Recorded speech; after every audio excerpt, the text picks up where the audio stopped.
Have you ever trusted someone so completely, so blindly, that you built your entire world around their words? I did. And when it all came crashing down, the first person I blamed was myself. I believed them. I'd whisper to myself, late at night, the words tasting like ash. That was on me. For the longest time, that's where the story ended. I wrapped myself in a cloak of self-blame, convinced that my gullibility, my trusting nature, was the fatal flaw. It was easier, in a strange way, than facing the truth.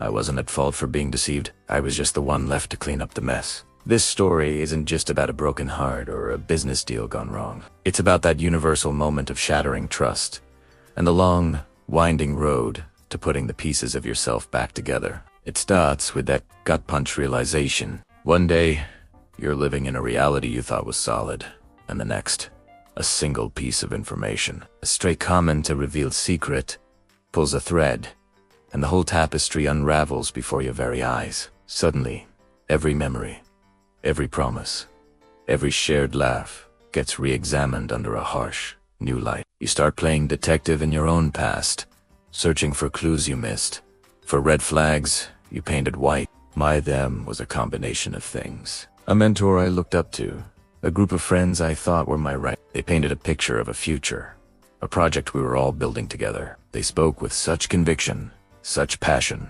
that it was intoxicating. I poured my time, my money, my soul into this shared dream. I ignored the little inconsistencies, the gut feelings I dismissed as anxiety. They know best.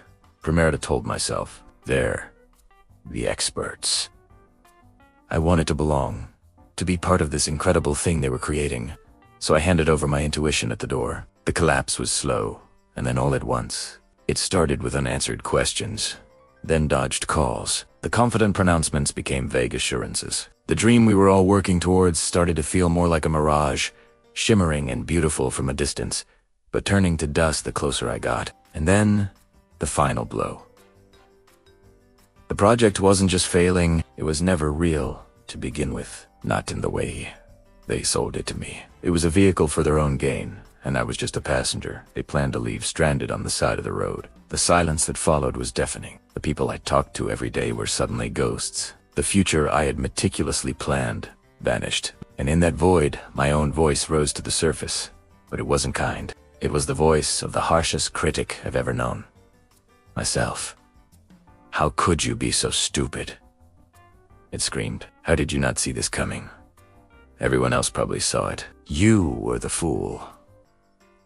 That phrase, I believed them. That was on me, became my mantra. I took their betrayal and wore it like it was my own mistake. This self-flagellation is a common stage of grief after a betrayal.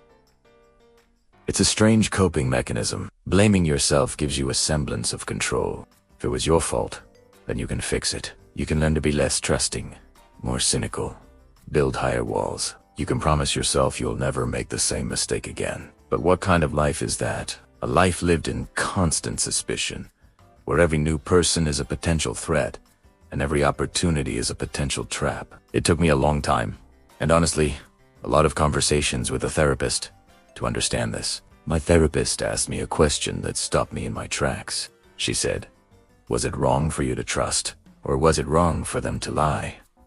It was so simple, yet so profound. I had been focusing on my action, the trusting instead of their action, the deceiving.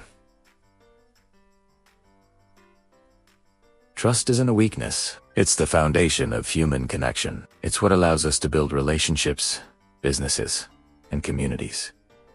The problem wasn't that I trusted. The problem was that my trust was misplaced in people who were not worthy of it. That realization was the first step on a new path. The path of accountability, but not my accountability, theirs. I had to learn to separate my responsibility from theirs. My responsibility was to heal, to learn, and to move forward. Their responsibility was for the deception they created. Saying I believed them was a fact, but adding that was on me was a judgment I was placing on myself, a burden I didn't need to carry. So, I started to change the narrative. Instead of that was on me, I started thinking, their actions are a reflection of their character, not my worth. Instead of I was so naive, I started saying, I chose to see the good in people, and sometimes that will lead to disappointment. It's not about letting them off the hook. It's about letting myself off the hook. It is about reclaiming my own story and refusing to be defined by their last chapter in it. The healing process wasn't a straight line. There were days I'd fall back into old patterns, scrutinizing every new person, feeling a familiar prickle of fear when someone was kind to me. But I learned to be patient with myself. I started small. I learned to trust my gut again, that little feeling in the pit of my stomach. I started listening to it. If something felt off, I didn't push it down. I got curious. I asked more questions. I learned that healthy skepticism is different from corrosive cynicism. Skepticism says, show me. Cynicism says, it doesn't matter what you show me, I won't believe you. I also learned the importance of discernment. Not everyone deserves a front row seat in your life. Trust is earned, not freely given to everyone who asks. I started looking for consistency between people's words and their actions. That became my new litmus test. Do they do what they say they will do? Over time, you see the patterns. You see who is reliable, who is genuine, and you build your inner circle from there. And here's the beautiful, unexpected part of this journey. By learning to trust myself again, I found I was able to trust others in a much healthier way. My trust is now more intentional. It's a conscious choice, not a blind leap.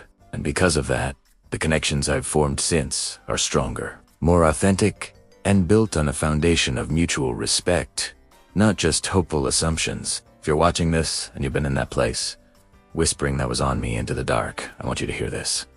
It wasn't on you.